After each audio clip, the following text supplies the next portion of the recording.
Okay, today we're going to start working problems in the area of sound, and there are essentially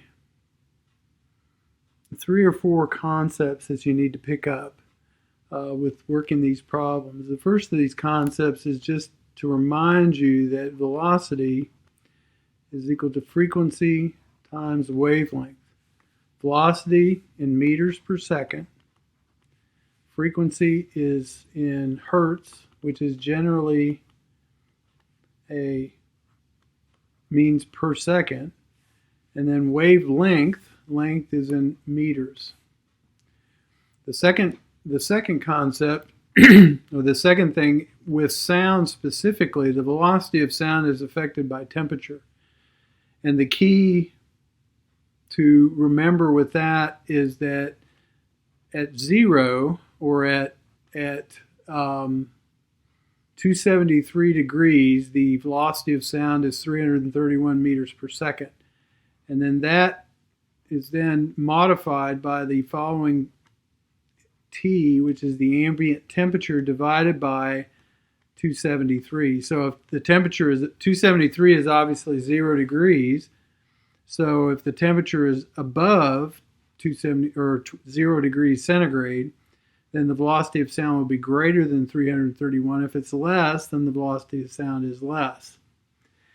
The third concept, or the third issue I want to remind you of, is the idea of intensity of sound. Intensity of sound is measured by decibels, and the decibel reading is equal to 10 times the log to the base 10 of the intensity of sound, and the intensity of sound is measured in watts per meter squared, just like the intensity of waves we looked at previously. And that is divided by something called I0, which is the baseline intensity of sound. So anyway, I0 is equal to 1 times 10 to the minus 12. So when we do problems around the intensity of sound, we'll be using this formula.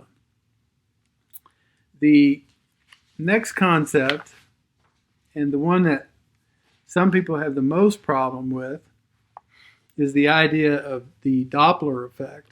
And the Doppler effect is the effect that occurs on frequency that occurs with moving either sources of sound, observers of sound, or both. And what happens is when the source or the observer of sound is moving, then it changes the velocity of sound from that moving object. It either increases or decreases it depending on which direction the source or object is moving. And we'll talk about that some more in the future.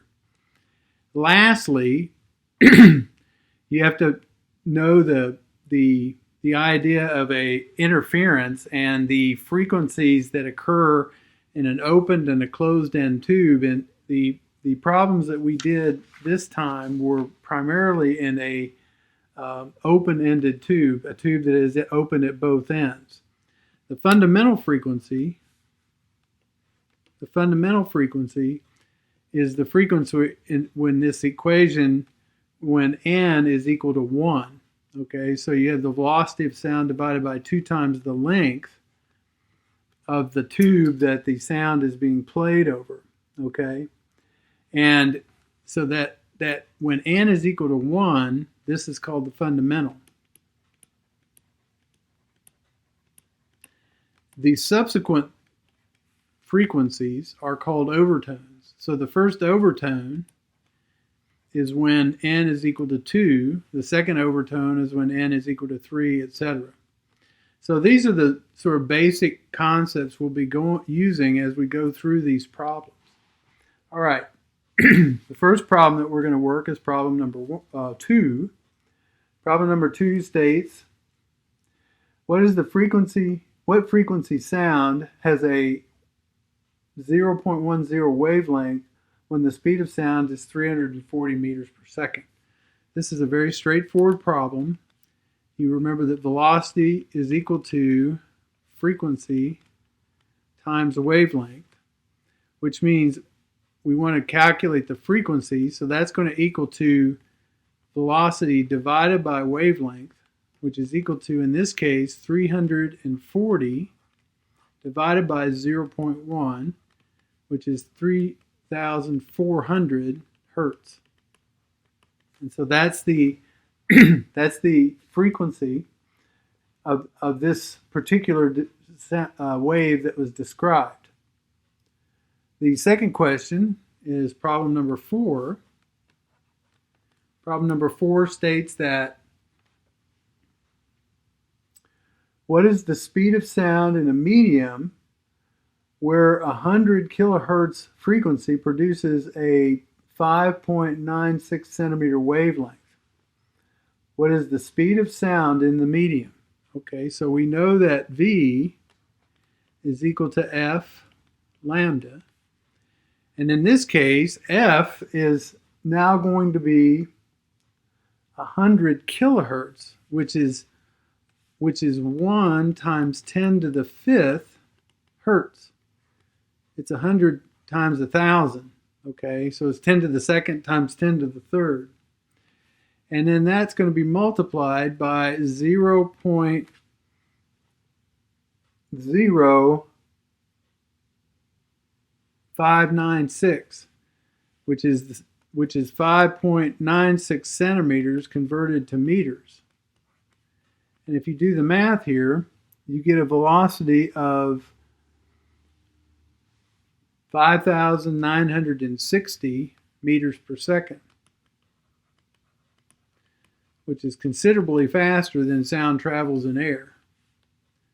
And the second part of this question is, based on the table that's in the book, table 17.1, I believe it is,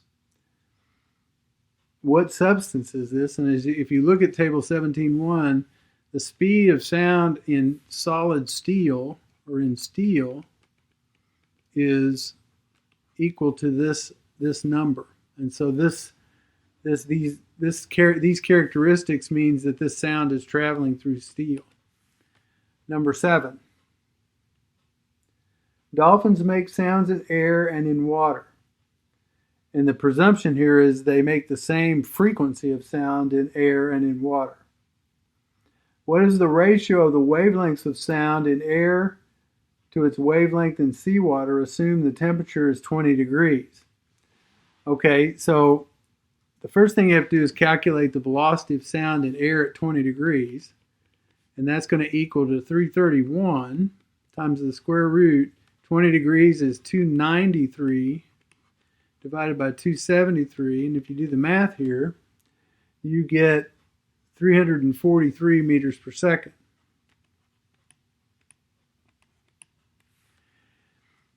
Now, if you look, the velocity of sound in seawater is 1,500. So the velocity of sound in seawater is 1,540 meters per second. And so if you realize that you have V equals F lambda, and this is, let's say, air, and V is equal to F lambda seawater, if you put those two on top of each other, the ratio is the F's will cancel, and the ratio of the wavelengths is going to equal to the ratio of the velocities. So if you put V air over V seawater, that's going to equal lambda air over lambda water. And so that means that lambda air times V water is equal to lambda water times V air. And so however you want to say this, that the lambda in the air is going to equal 0.223 times the lambda in water.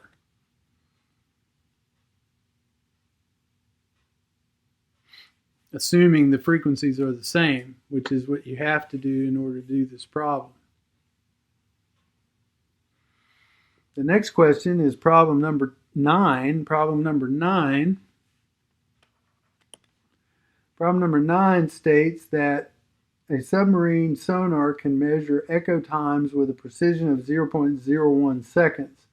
What is the smallest difference in distance that it can detect?